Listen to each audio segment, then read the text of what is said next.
What's up, guys? Welcome to the Ideal Auto Factory, where today we're gonna end it all. Let's just gyros and drift and all that. We're just gonna.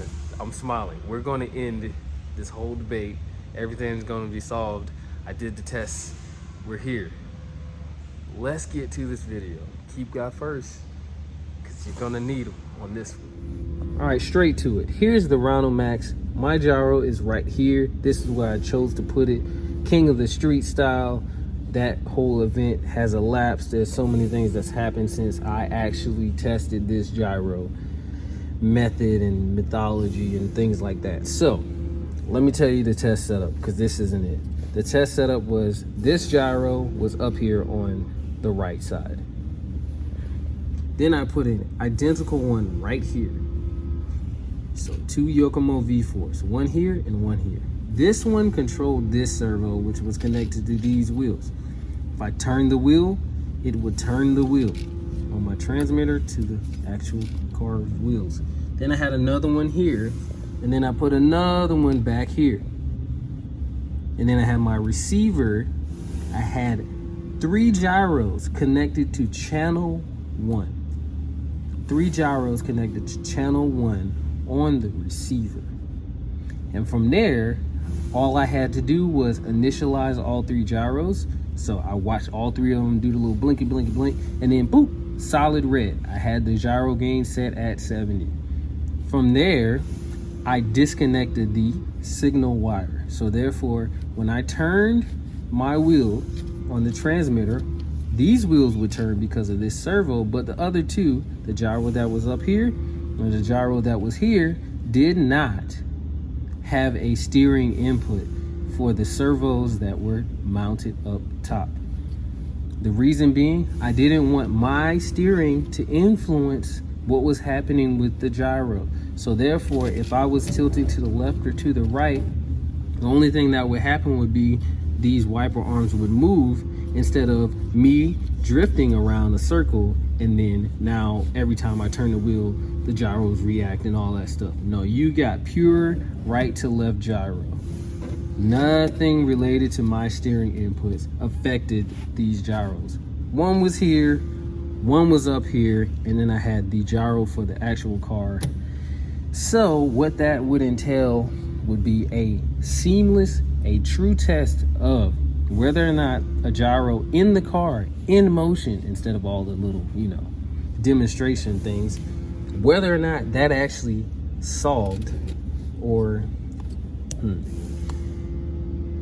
The reason why I put the gyro here and disconnected the steering input is because I wanted raw, true gyro readings for the location that it was at. One up here, one back here. My personal gyro, this one right here connected to this servo, was the one that was driving the car. The other 2 were solely used for reading purposes. I have one wiper arm here and one wiper arm here to correlate to each gyro's inputs or readings that it was receiving. And therefore, I was able to test whether or not the location of a gyro matters.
And there you have it.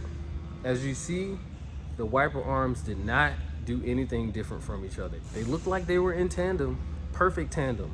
Therefore, there is no correlation to whether or not your gyro does something different when it's in a different location.